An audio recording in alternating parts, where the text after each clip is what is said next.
Good morning. Good morning. Good morning. Good evening. Good afternoon, wherever you're watching our live. This is another great episode, and I believe this is going to be episode number 8.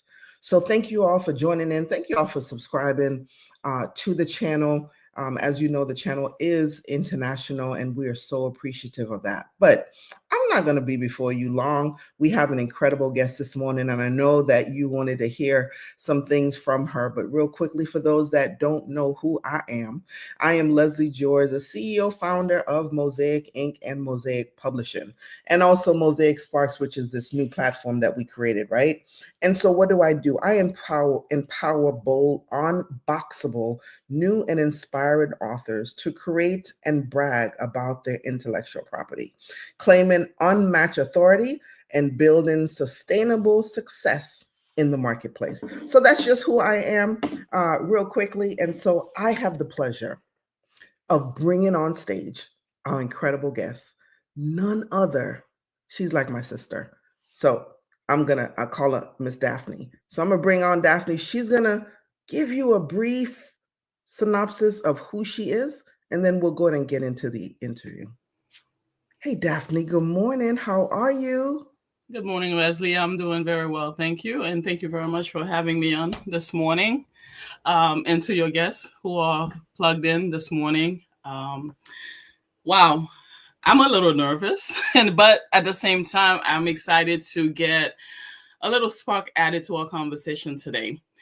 Who am I? I would like to start with I am a very passionate, caring, resilient person, and I'm very optimistic about the things that happens in my life.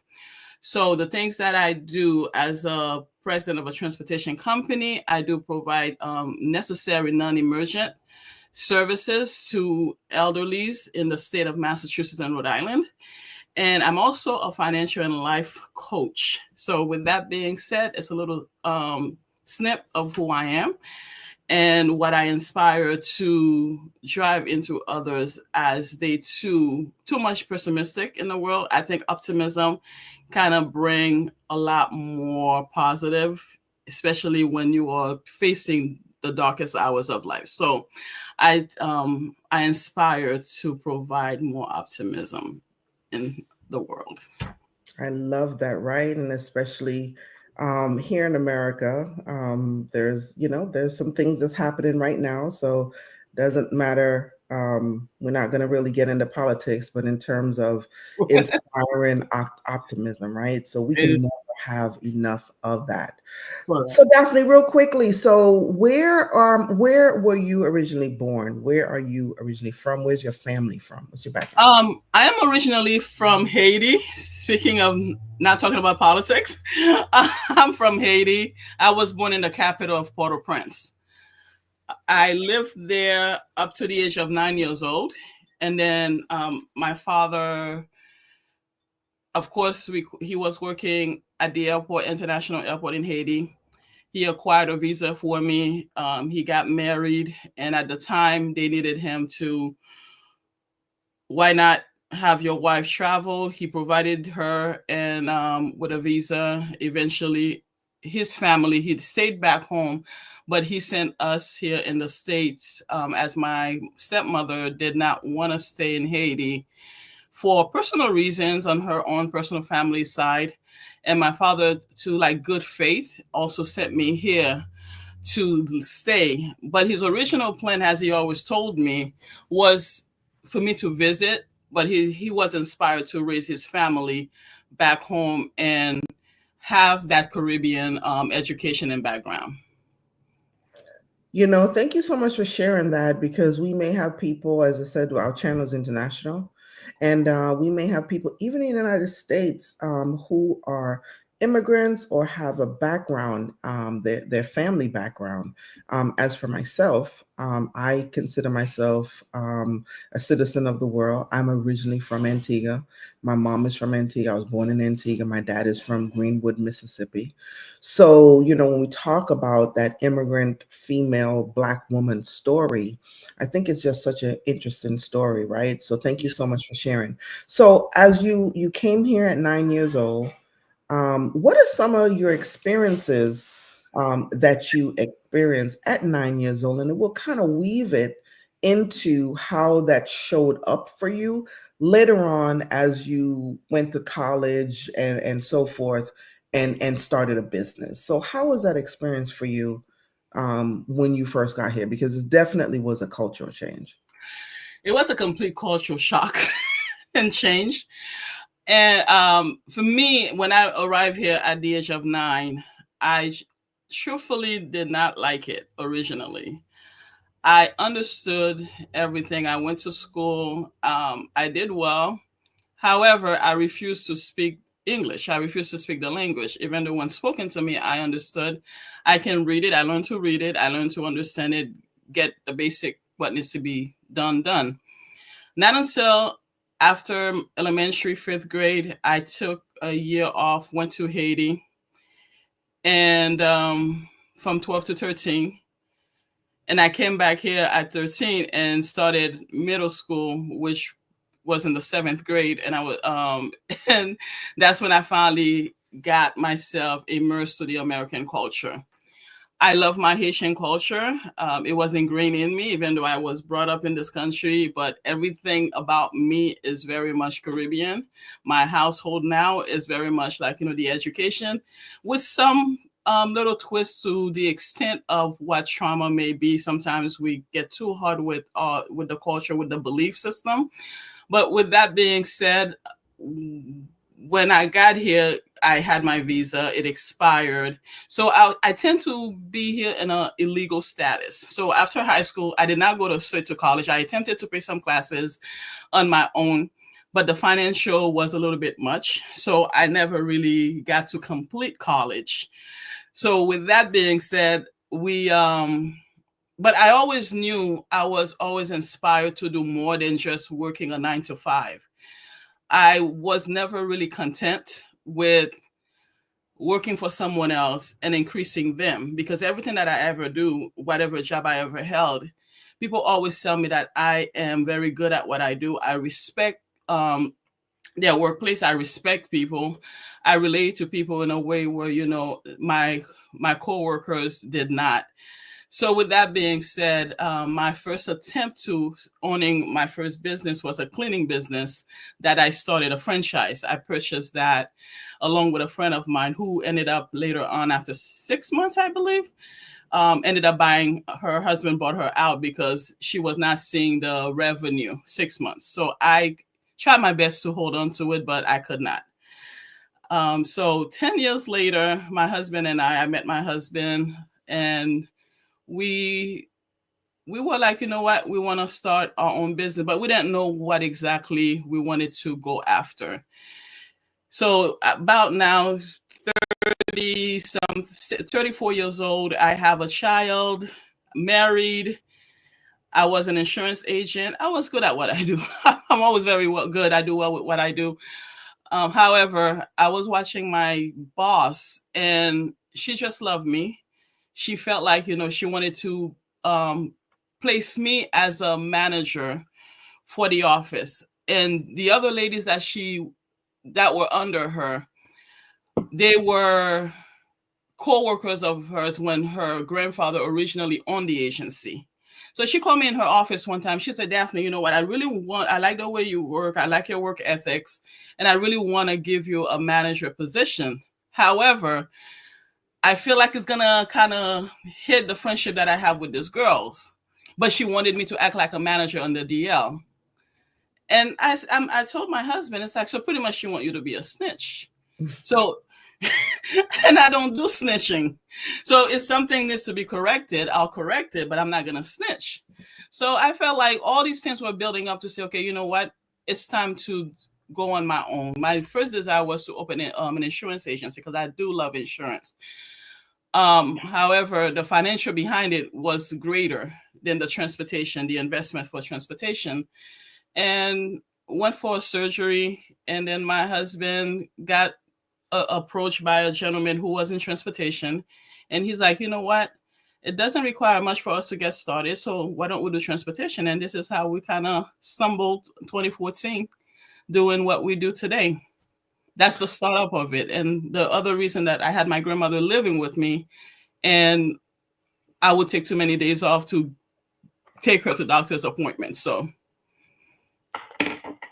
Wow, wow, wow. Incredible story. But before I hit on any of your points, just want to say good morning to Maxine. Maxine, thank you for joining us. So glad that you are here with us. And also to Robbie. Robbie, thank you so much for joining us. Glad that you are here. So you hit on so many great points, right? So you hit on you didn't want to work a 9 to 5 for others. And there's so many people that have that desire, but at the end of the day, action is really what moves that needle, right? So yeah, we can have the desire, we can be thinking about it, we have this idea, but you moved to one a cleaning company, and wanted to hold on to that cleaning company, which I can understand that. I had a daycare, which that's another story. And then you wanted to start something else, and you were in insurance. So you have a breadth of backgrounds, when it comes to different businesses. And then, as you said, finally in 2014, you landed in transportation. So now, our audience is mainly women.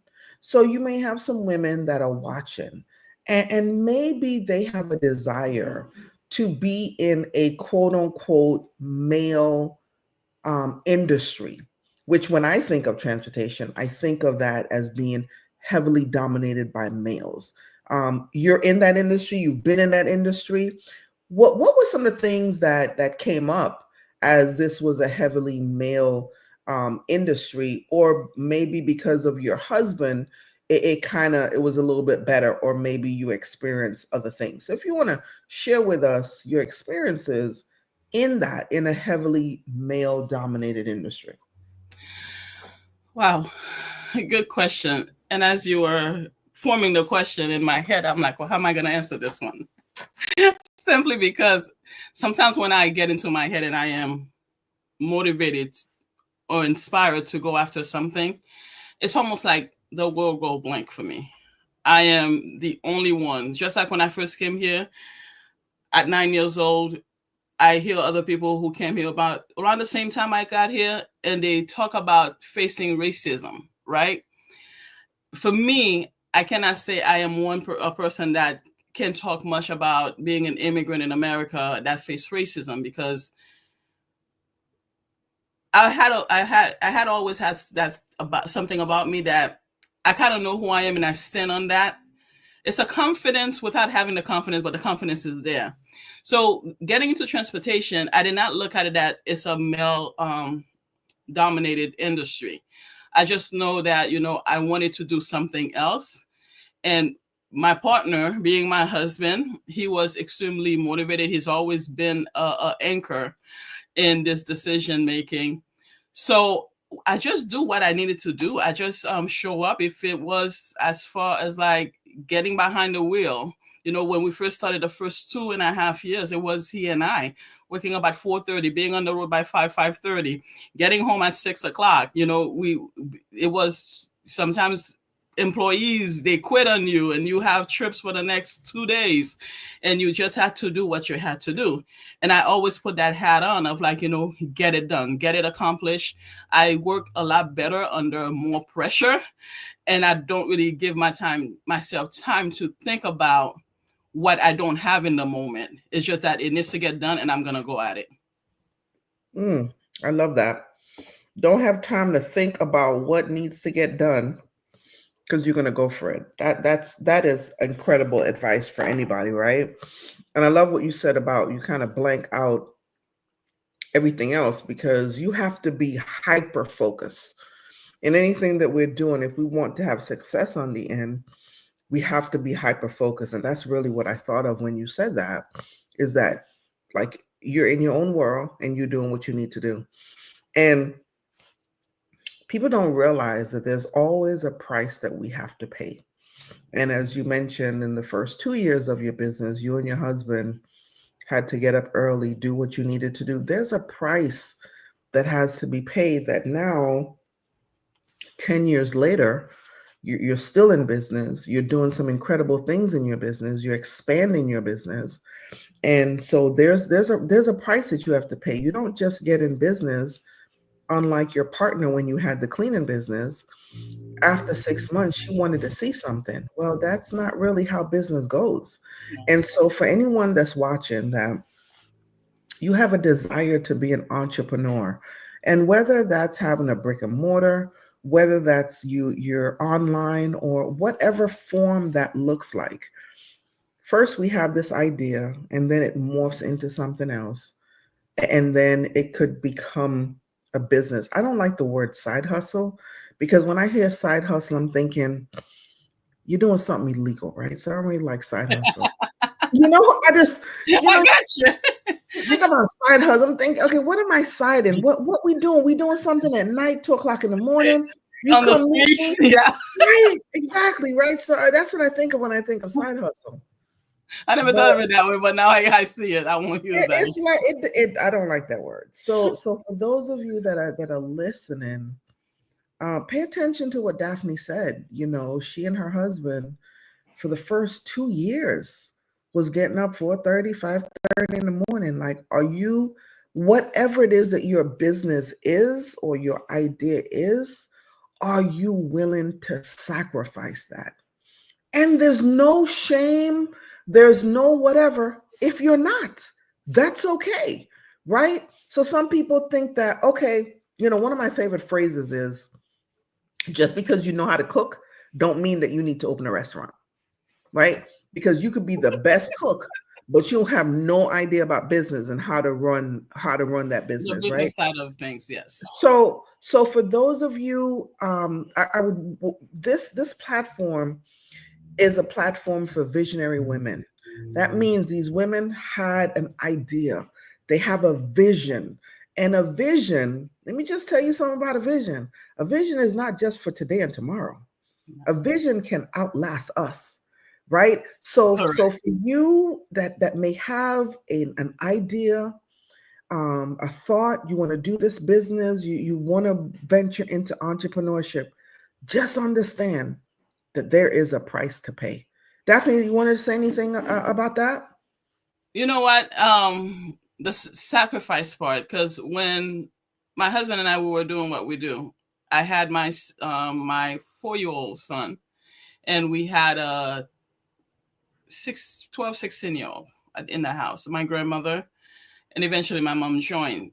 It was never my idea when I have children for them to be raised by another family member. Though I was there physically, but I wasn't, because most of my day was spent behind the wheel. And it was a sacrifice and to watch, and I had to swallow that, because okay, what do I want? Do I want to build a future for them, or go back to working for someone 9 to 5? And they see the quality in you, they see, but they can't, because for safe face to their friends or to whatever situation that they have going on, or ego, they can't really put you in the forefront to give you what you deserve, what they see that you deserve. They're holding back from you. So those questions I had to ask myself, and my husband, who really is a cheerleader to our success, he I saw him not ever wanting to give up and want to push this transportation through, in spite of, sometimes it does hit on your marriage, it does hit on the relationship you have with the person, even though you're building something together, but something else is being neglected. The time together, the intimacy, and the frustration of, like, you giving up time with your children. You get in, you're tired. It's like, hey baby, mommy is good. All right, time to go to bed. You don't really have the chance to really ingrain yourself into that family life. So it is a great sacrifice. However, you don't have to let your family go in the hole either. Even though you're facing that sacrifice, that's where, like, the optimistic part of me, though I was in those dark moments, I'm like, okay, why am I doing this? Is it worth it? It's like, it's be easier to go back to work. But at the same time, I'm like, you know what? Why not me? Why can't I keep pushing? Why can't I still hold my marriage in spite of all the little loophole? Because my husband and I were fairly newlyweds as well. It wasn't even quite a good 5 years into our marriage. So there's a lot that we needed to learn about each other. And then boom, we're hustling to make sure that we keep a business afloat and we keep a family afloat. And we have a church life. We have everything else that's going on around us, family life. So it's a sacrifice that people needs to make, but it doesn't have to be a sacrifice where you lose it all. You can actually have it in a way. It's not going to be easy, but you gotta keep the optimistic part of you and let go of the. For me, I think it was like letting go of my overwhelming, not shifting it to someone else, but keeping the focus on what do I want? Am I doing this more so for my husband, or do myself as well have a particular goal that I want to obtain through this transportation, through the success that eventually that we're gonna obtain. And yeah, it is a sacrifice, and people have to be clear on their reason, their why. And I know with we always, when we're on Clubhouse, people have to. You always say people have to be clear on their why. And even though at that time I didn't know that I was clear on my why, but I did have a clear why, to the reason why I was willing to go to the sacrifice and made that decision. And it is a decision, and it is a willingness to go through that process. I love that it is a sacrifice, but that does not mean that you have to lose it all. That is a gem. And as you said, you and your husband, you're building this thing together, but there's something else that's going to be missing. And I'm sure that, back then, because you guys are happily married. So back then, although there were some of the moments that were missing, I'm pretty sure the communication still had to be there. Because if the communication wasn't there, you would not be where you are now. So for those women, because especially as women, we get all kinds of stuff. She can't do this because she got kids, and she married, and she got all these other things, right? But you are living proof, and were really able to demonstrate and walk us through that's how you can achieve that success. Yes, you're gonna sacrifice, but that don't mean you have to lose it all. So I really and truly appreciate that. I love that quote. Can you tell us about a significant failure or setback, and how you turn that experience into a stepping stone for success? In the transportation industry? In the transportation industry, in the insurance, and pick anyone. Because there's a lot of failures. I love that. Right? But that's a whole nother lesson as well, right? Because people are under this impression that success does not equal any failures. And Oh, you're not there's so failing. many you got to go through to get to that success. So hey, lay it on us. Give us as many as you want, because this will be great foundation for, once again, any woman that is having the desire to start a business or be an entrepreneur or whatever, really can learn from this. And Maxine, thank you for, Maxine says learning experiences. Exactly. Absolutely, right? Yes. So hey, lay it on us. Whatever you want to give it to us. We ready. Well, as a young woman in America, when I started my cleaning franchise and I partnered with my friend, she had the desire to see this through, but her husband was giving her more pressure, and she was a new mother at the time, so it was kind of a challenge for her to balance it. I was working as a waitress, and I ended up being faced one afternoon. I got to work. One of my employees couldn't continue with the account to show up for the account, and I had to leave work. And I ended up getting fired because I left work. When you're a business owner, there's no an employee is not going to care for your contract more than you should, right? So you have to show up. So shortly after I got fired from that job, I made the decision to just let go of this cleaning company. And then my interest in insurance in 2006 grew when an agency in Florida gave me the chance to be a customer service rep.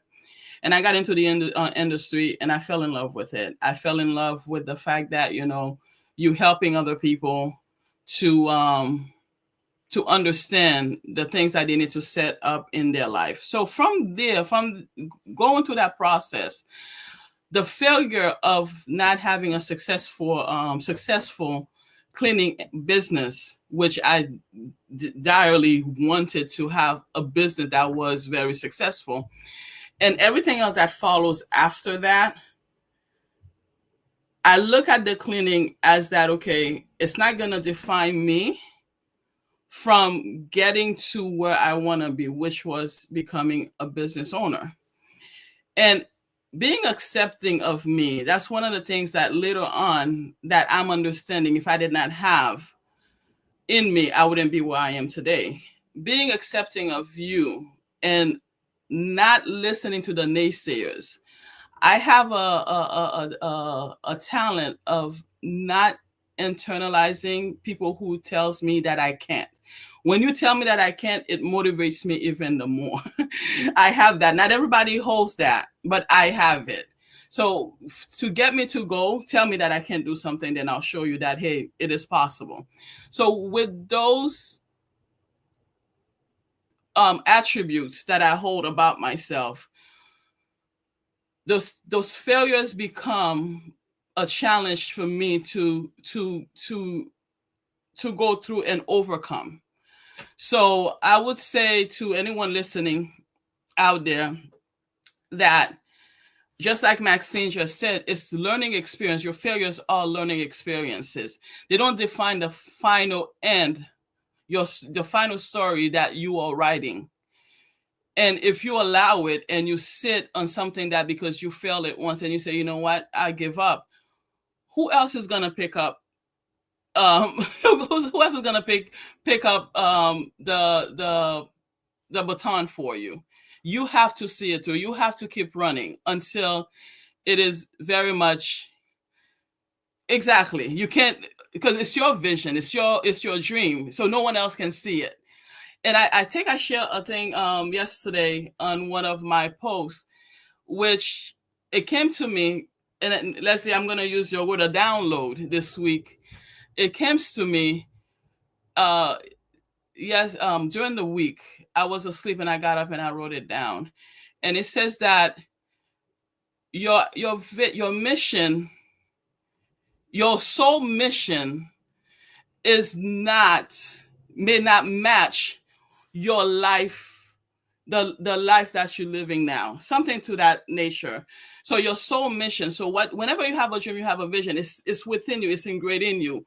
You feel like, the life you're living is just not matching what you're doing, because your soul hunger for something more, something beyond what you living. Go for it. Don't stay status quo and be like, okay, you know what, well, I have no other choice. That's the life that I know. That's the life that I have.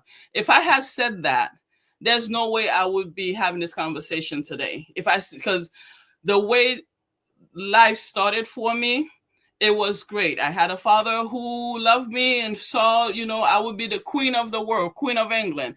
But then life started happening. From the time that he put me on that plane, I came to America. He wasn't physically in my life. Everything started to shift. The story started to change from what he wanted and what the reality became. So if I had stayed with that, what started to continue written by other people, and I was okay with it, I wouldn't be here. So with that being said, listen to your soul. Listen to that still small voice that tells you there's something more about you. And don't give up on that. Don't be defeated. I think a lot of times we end up throwing our hands in the air and we just stay defeated from the failures, from the life experiences. We get overwhelmed. And that's one of the things that for me is helping people to understand that Just because you're overwhelmed doesn't mean you have to aid in that feeling. You can actually, it's okay to be in that feeling, but you don't have to remain in it, because it is your responsibility when you reach a certain age to find ways to pull yourself out if there's no way out. And this is by, reaching out to people like yourself, people like myself, people, who's been there. Never the perception that, hey, and something you said, I'm going to backtrack a little bit. I have my husband. Some people think once you're married, your life is rosy. You have a man in your life, so you don't know what the struggle is. I'm a single woman. I'm a single mother. I'm a single this. It has nothing to do with having another person who too are in a journey of self-discovery. Because as we go into the life experience, it's two individuals whose story was written by a group of people who did not have a certain level of understanding, who doesn't know what that soul desire, but now they grow up believing, but something inside of them is fighting to come out. So now we're trying to make that correction for ourselves without having the background to how we need to go about it. So I don't know if I answered the question, if it was too long-winded, but That was beautiful. I mean, you've generated so many comments, right? So, Maxine, once again, thank you for saying you don't let people talk you out your vision. And then Robbie says Daphne's grind is so serious. Thank you for that. And then Maxine says, don't be a victim. I agree. And, as we're talking today and you reflect us back on your friend that started with you in the cleaning business, and she was getting pressure from a husband, that's something we don't really talk about a lot, right? As women. Um, because back to choosing one or the other. And as you mentioned earlier with the sacrifice, um, you don't have to lose it all. And so, as a woman, and I hope that she's doing well. I hope that she's, she and her husband, they're doing well. But when you have a vision, back to what Maxine said, you can't let others talk you out of your visions and your dreams. I have two girls and I have a bonus son. And one of the things that I've said to them is don't even let me or your father talk you out of your dreams. Why? Because God didn't give it to me. Now, God Exactly. just gave me these children, but I don't know what God deposited in them. And one of the scriptures in the Bible that I love is when we talk about the fruits of the spirit. The reason why is because I look at all of us as this incredible tree. And as you are this tree, what are people picking as they pass by? Right? So in terms of our children, those can be our fruits. But as they are moving through the world, people are picking different things off of them. So as your girlfriend was having a hard time with her company because her husband was giving her pressure, how many women go through that and it's either the relationship or I move forward in this business? And that I feel we don't talk about enough because that's like you talk about heart disease and all that is a silent killer for women. I think those things are silent killers for women. I was on a live a few days ago, and one of the things that the lady said is that her husband lets her be who she is, right? And because they asked, how are you able to do whatever? And she said, my husband knows who I am. And I think that's really the foundation as women or men, but our platform is really for women. But as women, as we move forward, getting married is not the be all end all, right? That's just a partner that you're partnering in life. And as you partner with that person has dreams and goals. You have dreams and goals and visions. Just because you got married, that doesn't mean those things diminish. So I don't know if you wanted to talk a little bit about that. And I see Robbie left us a comment. I met her and her husband 10 years ago when they had one vehicle and they work with them for years until the pandemic hit. If I still lived in Rhode Island, I will still be working for them. Wow, that is amazing for an ex-employee to talk about you like that. And then this company has grown so much since then. Incredible. Thank you so much for sharing, Robbie. Really appreciate you. Thank you. So, thank you, Robbie. I love that live you were on, and that woman I definitely can relate to. That her husband let her be her. It's one thing that with my husband I did not appreciate for a long time. Now I'm starting to see the blessing, especially after my father's transition back in 2018. My relationship with my father as a young child was beautiful, but a child's mind growing up, then it became rocky when too many people came to the equation. Then in my teenage years and adulthood, we were working on our relationship to rebuild it. So in overall, my father was my best friend. He was my it person. Everybody have that person. And I did not realize how much of my person my dad was until he transitioned. So I went into, I would say, a semi-depression after his death. 2019, he transitioned in 2018, 2019, 2020, pandemic hit, and I'm home and I'm diving into that depression. It's not as busy anymore because business was very slow, got extremely slow, where we were operating with one vehicle per day, and just because we diversify ourselves from simply providing transportation for ambulant individuals to wheelchair individuals. So it kept us going with the wheelchair because that's a specialty service. So we were able to stay on the map during COVID. However, I also discovered going through that personal development. I think my whole life I've always been someone who's refining myself, but I did not understand that. So when I got into personal development, and my husband was extremely understanding with that. And when I say extremely understanding, because when someone said they have your back, they have you. It's not only with words, but also with action. My journey of personal development, finding myself, was understanding myself, not finding myself because I always had myself, but understanding who Daphne was. It did cost us a sum of investment. There was an investment. And not once have my husband ever said, you know what, this is getting too much here. You got to cut it off. He gave me that support. He provided me that space. And I would say, as a woman, to have that partner, even though he doesn't understand all of that, slowly and gradually he's getting into the understanding of the importance of personal development, but he has not dived deep into it himself on a financial level. He kept it, a little bit on the surface. As for me, he never tell me, okay, well, financially is getting a little bit too much. So having that partner who does not stop your growth, you did not marry and they said that, well, you married, you have this, I'm working hard and I'm providing all of this thing. What more do you want?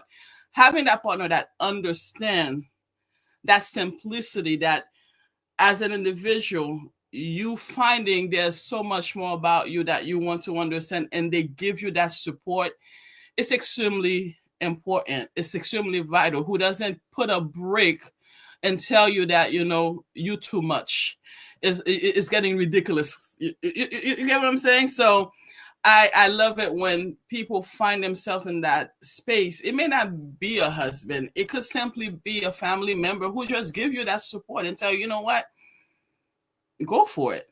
Go for you. They cheer for you to finally understand the being and find your purpose and find your reason and find your why. And they are cheering you on. Until this day, my husband continued to cheer me on in my journey of, I don't put it there, but I'm also a life coach, a financial and life coach. And he continued to push me on. He egged me on to do well with it. I'm kind of like a little shy with it, but he's egging me. He's the one who's like, so honey, so when are you going to launch this? When are you going to launch this? I'm like, I'm going to do it. I'm focused on that.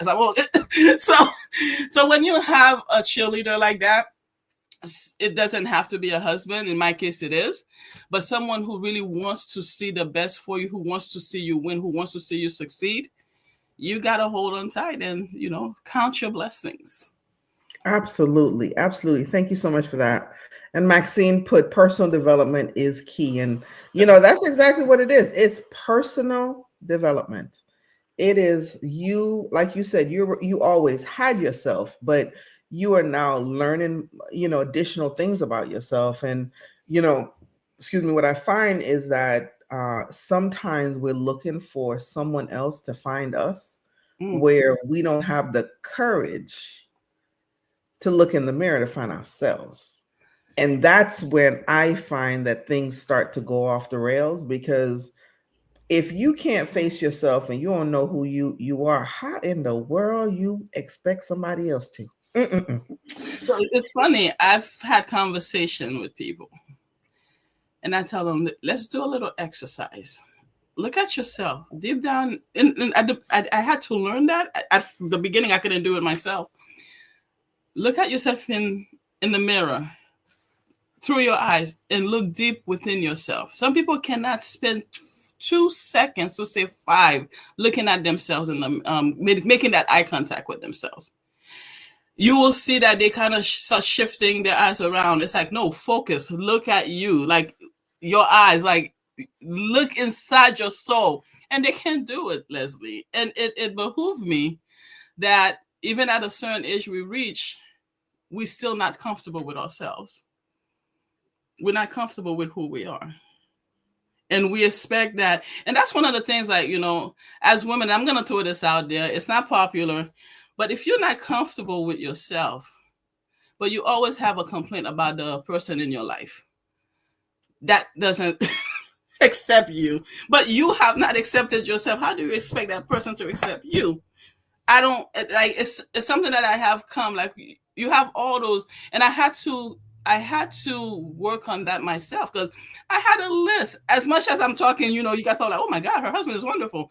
I didn't see that. I had a list of not until I started personal development, I realized that if I can't give myself what I'm asking of him, how do I expect him to give it to me?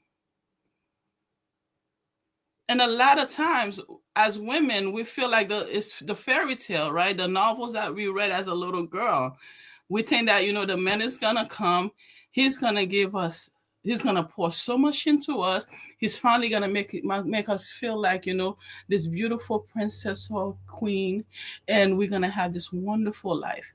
And the minute that he doesn't make us feel that way anymore, he's like the horrible, villain that needs to get his head chopped and no more until the next one comes around and make us feel good. So if you're in a stage where you want someone to make you feel good, this is the calling that you need to make you feel good.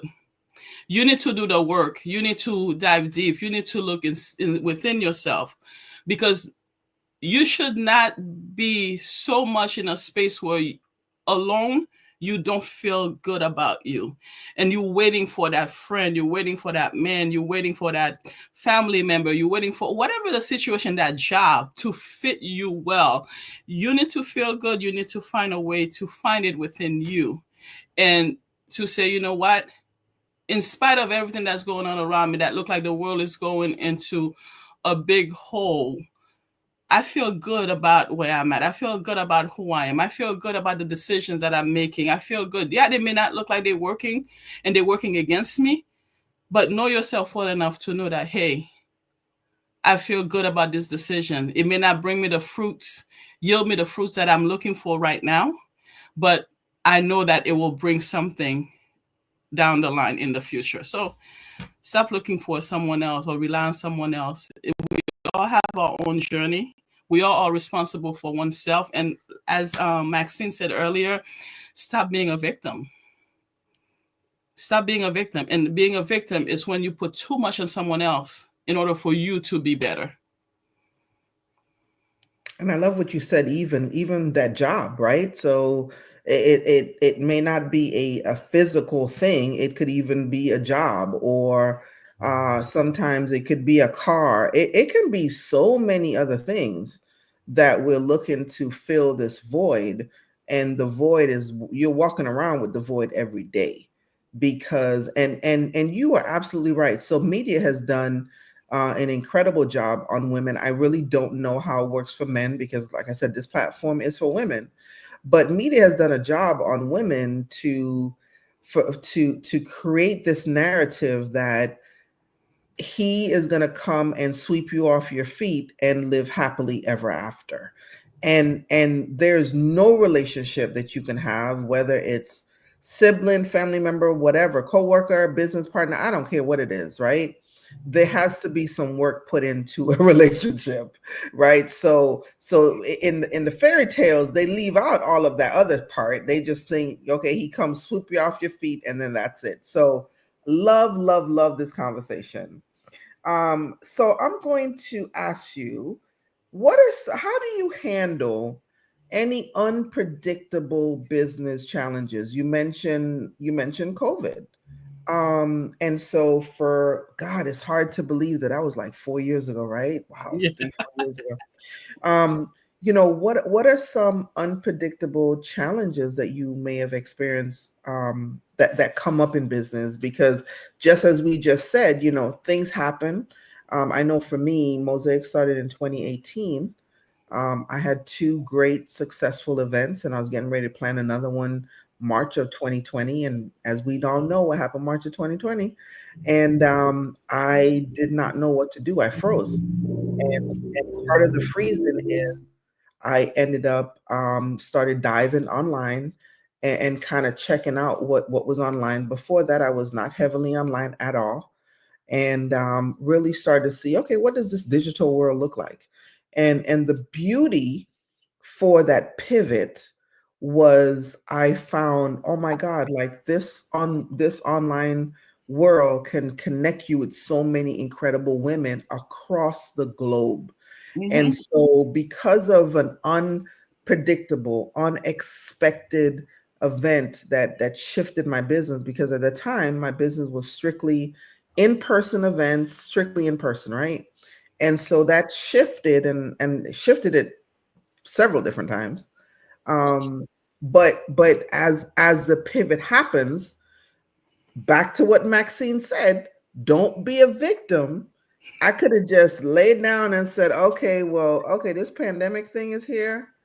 Oh, okay, we done. We not doing no, not now. So how do you handle, and give us an example of that unpredictable challenges? And Maxine puts up that you are a wise woman. So give us something. Well, unpredictable events happen in my industry every day, but I'm gonna use because you got vehicle employee calling out, no shows, clientele not going to their appointment last minute. So there's a lot of unpredictable. But like you mentioned, I'm gonna go back 4 years ago with COVID. When COVID happened, and Robbie, as she had pointed out, she was one of our employees. We had built a company with 20 something employees, and we had just we had just started the level of service of wheelchair accessibility. So we did not have too many wheelchairs out there, because we were the first 4 years of our company, we were focused more on ambulatory. So COVID hits, 20 something employees, we were down to one, I believe. Just like that.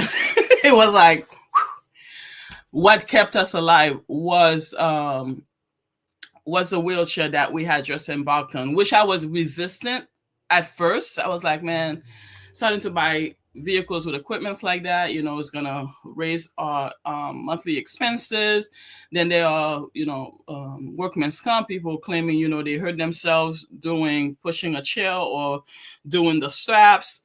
So I was kind of like reluctant to go into that industry to diverse myself. However, I am a person, like, sometimes I may have that resistance, but I'm like, you know what? Why not? So we did it. COVID hit, so that was the service that was keeping us alive.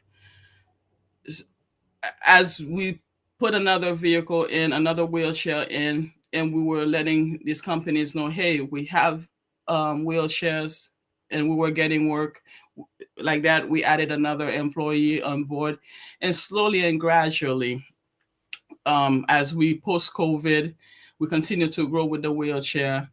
And now, for the unpredictedness, we don't know what's coming. We now have embarked ourselves into the non-emergency stretcher service. So if someone is home, they don't really need to call 911, but they have a doctor's appointment. So we're providing that service as a stretcher to go to get out of their house, from bed to the stretcher, and they could go to wherever they desire to go, at a doctor's office or privately. We also, how do I get myself ready for the unpredictable? We also provide stair chair. So people who cannot go down flight of stairs. So we provide that service where we put them in a stair chair and kind of carry them down. So those are the things that now, post COVID, as we getting ready to whatever else might be, in order for our business to stay afloat, to stay alive, to stay servicing the industry. Because again, it's a service that we're providing. Yes, the money is important. COVID gave us an example. The money really should not be the focus. It's how you diversify yourself, how you position yourself as a business owner, you position your business, and to continue providing a service that the population is very much in need of. So though we face unpredictable situation every day, but we're looking beyond the day to day and providing those additional services with non-emergency stretcher, non-emergency stair, non-emergency wheelchair services. And we get ourselves in as well with school transportation. We provide that, airport services, and events. So I don't know if I answered that question, but that's how we do that. I love that. The money should not be the focus. It should be on service, right? And we do hear that a lot. And what you reminded me of is that I want to say 80 to 90%. I don't have the actual stats, and I know after this live, I'm going to go look it up.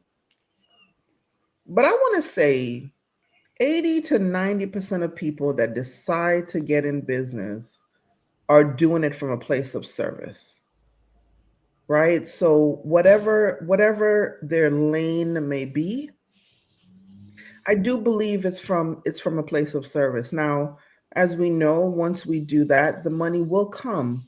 But we're looking to fill that need in the marketplace. Like, people invent these things, and why do they invent these things? Because it was not in the marketplace and they needed it. And so because they needed it, they figured other people would. I started a daycare because I had a young child and I was looking around and I couldn't find a daycare that would service my needs and was a clean place for my child to go. So I started a daycare, right? So my daughter could go. so, I understand that too well. so, so we do. It is from a place of service, and thank you so much for that reminder that money is not the focus. Once you do it well, you do it with integrity, keeping God first, the money will come. It will. So yeah, so thank you for that. And what I actually love about all of that is how you diversified, really and truly how you diversified over the last 4 years, where everybody knows the Blockbuster story. And you could decide, oh no, I'm not going to change. I'm just going to continue doing what I'm going to do. But if you don't keep the service first, then you don't decide to diversify and do something that you have not done. And I'm pretty sure that even all the different levels that you laid out for us, because they were new, you did have some challenges trying Oh, to get through those hurdles. But at the end of the day, you still made that conscious decision to go ahead and do it. So I want to say thank you for that. So as we get ready to wrap up, and Robbie puts up, the job is very rewarding. I miss picking up the adorable elderly clients. Wow, that's amazing. Thank you so much for that, Robbie. So, as we get ready to wind down, and once again, thank you to our guests that have joined us. So glad that you are here. For anyone that is watching and you have not subscribed, please subscribe to the channel. We go live twice a month, bi weekly. So, the second Tuesday, second Saturday of the month, and the last Saturday of the month. So, if you are not subscribed, go ahead and subscribe, hit the notification bell so that as we go live with these incredible visionary women, you can be a part of the conversation. So, as we get ready to wind down, got about two other questions for you. Um, what would you say to any woman, and maybe we could say maybe someone coming from a different country? What are some things to be conscious of as they're getting ready to start a business or they have the dreams of starting a business? So if you want to keep it as broad as women, you can. So however you want to answer that. what I would say to anyone, women, immigrant women, or anyone, um, when starting a business, a lot of times we want to focus on the amount of money we want to make. Going back to the money, if your sole reason is to not work for someone and make a quick buck and get rich quick, this is where you're going to have to experience a lot of failures until you come to a place where you get the focus to why exactly you want to start a business. As a lady, her children are in swim, and my son was doing swim, and she's like, "Hey, you guys have how many vehicles do you guys have?" I'm like, "I have X amount of vehicles." She's like, "I want to do a business where I can make money and have time for my girls." And I'm like, "Well, what's your goal?" "Well, I want to have time and I want to spend holidays, Christmas. I can't miss Christmas with them. I can't miss birthdays with me." She had a lot of I can't. I'm like, "You're not ready for business. You don't have and I want to make money." I'm like, "You don't have a strong reason to why." I would be more than happy to help you. But if it's money, if it's the whole list of can't, I'm not the right person to talk to, because I will never give someone, because she sees the success, the amount of vehicles, but she doesn't care to hear the sacrifice that goes behind it. She doesn't care to know the dealing with employees, making sure, like my environment at work, any person that I interview, I say two things. I will never allow anybody to curse at my employees, and I don't want my employees to curse at a client or partner. I had a situation where an employee had an accident with a client. I went to the scene, not a car accident, but she did something. She missed a part, and it caused a consequence where the client had to go to the emergency room.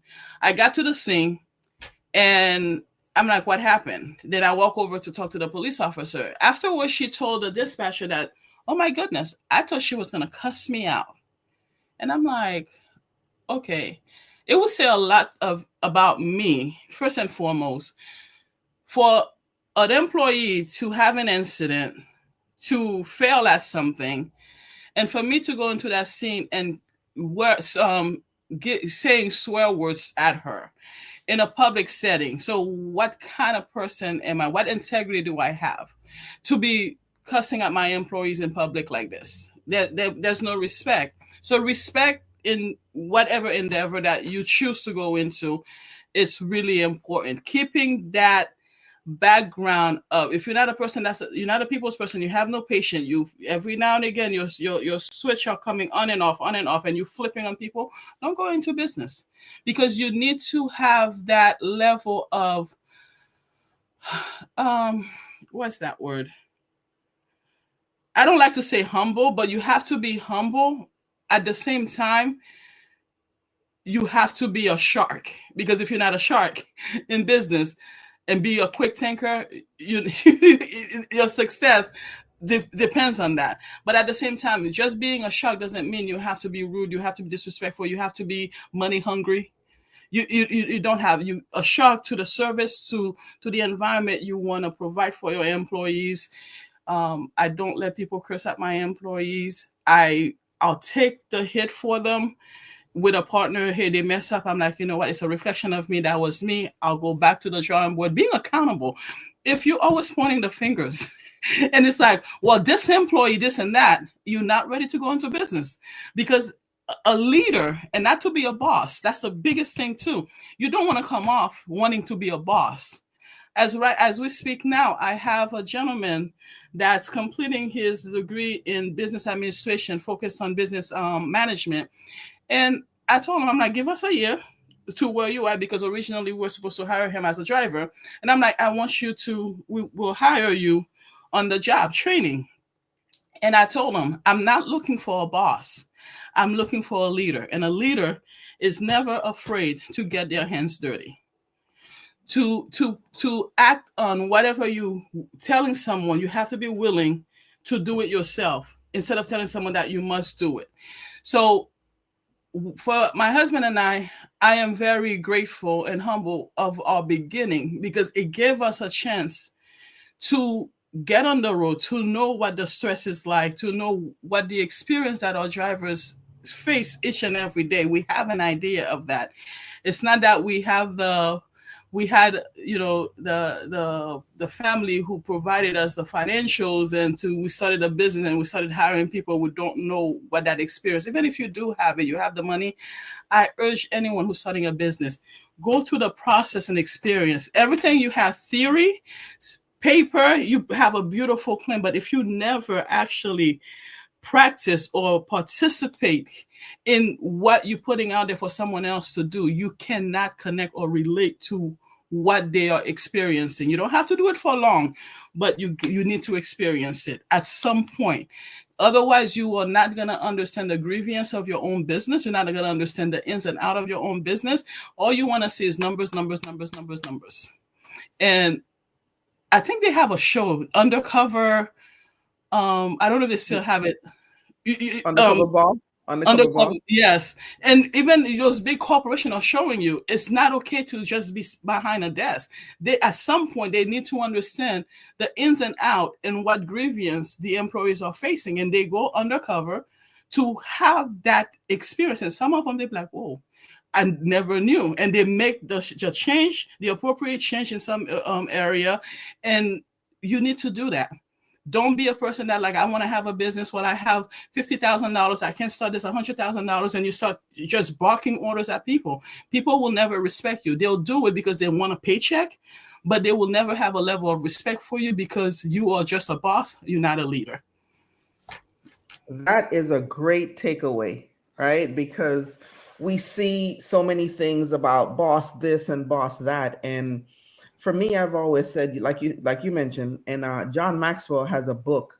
I have several of his books, and one of his books is it's on his book's always on leadership, but it's on the different types of people in the workplace. Mm-hmm. And he talks about, the different type of bosses, like the ones that, like you said, people are just going to do what you say do because they want that paycheck, but they have no respect for you. And some people, I don't even think that some people are even aware about the respect, right? Because as respect one human being to another, that goes further than that paycheck and in that job, right? Because that person can leave there and be somewhere else and recommend you for something else. Meaning, we talk about other people speaking your names in different rooms. That's how those things happen. Those Exactly. things just don't happen by osmosis. Those things happen because of how you treated people along the way. So I absolutely love that. A leader is never afraid to get their hands dirty. Absolutely. I love that quote. So, um, tell the people how they can get a hold of you, how people can connect with you. And then I have one last question, and then we will be done. So, just tell the people where they can find you. You'll find our company, our website is www.effectiverides.com or ngtransportation.com. You can follow us on social media. If you go on the website, we have our social media links. Facebook, New Generation Transportation. You can find us there. You can call us at 508-415-9298. You need transportation from the airport. You're in the New England area. You want a family member that's in a nursing home coming home for the holiday. That's the reason why I said that lady that's giving me all the nays, because when you want to spend those holidays with your family, it's a sacrifice that someone else that's been in a nursing home for 364 days out of the year, and that one day they want to bring grandma home, they want to bring that loved one home. We do that. We don't say no to them. As long as we have the capacity, availability, we'll help them get their loved one home, even on the holidays when we want to celebrate with our own family. Those are the sacrifices that you make. Our number again, 508-415-9298. Our website, www.ngtransportation.com or effectiverides.com. Awesome. And Maxine puts, I pray God's blessing on you and your family and your business. Thank you, Absolutely Maxine. incredible. So, as we get ready to wrap up, once again, I want to thank you for being on the show today. Great nuggets that we are able to take away. And for those that are coming back and will watch it on the replay, just put in hashtag replay and what city, country that you are watching from, and we will definitely get back on your comments. So, Daphne, one last question. What would you say to your younger self? What is a piece of advice that you would say to your younger self um, in retrospect? Well, before I answer that question, I want to say thank you, Leslie, for not giving up. You've been trying to pull me in to do this since summer, and I've been like, yeah, let's do it during fall. So we got to be honest with the people, right? That's accountability. Thank you for your patience, and I am very honored to be here today to be on Mosaic Sparks. And I thank all the audience that showed up and comment and giving their input as well. They were beautiful. Thank you. Robbie, thank you. She's an excellent ex-employee. She moved out of the state. So yes, if she was there too, she will still be working for us. So what would I say to my younger self? Wow. I believe in shadow work. I've been doing it. So I've been connecting with my younger self for quite some time now. So as far as like business, I will let my younger self know that I'm worthy. She's worthy, that her resilience, her fighting power of life truly will get her to a place in her life where she does not have to be afraid, because fear does not exist as she moves forward towards those challenging moments. It's only proving to herself and proving to others that she was created, she was destined to win.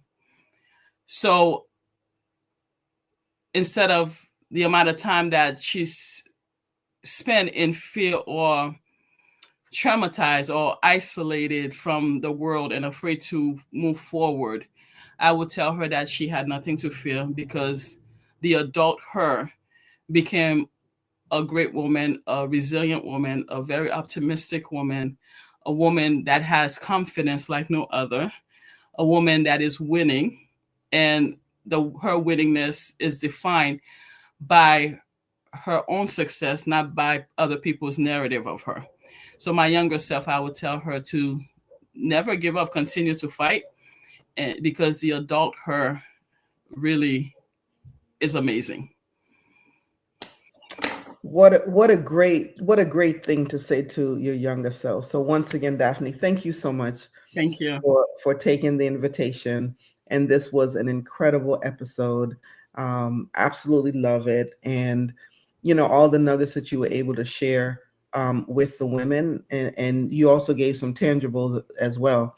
And so I know that in the weeks and months to come, we're going to hear more and more. So, with that, I'm Leslie George, and you can find me on all social media platforms. You have all the social media platforms there, but subscribe, like, turn on the notifications for this YouTube channel. So, with that, peace out. We'll see you next time. Bye for now.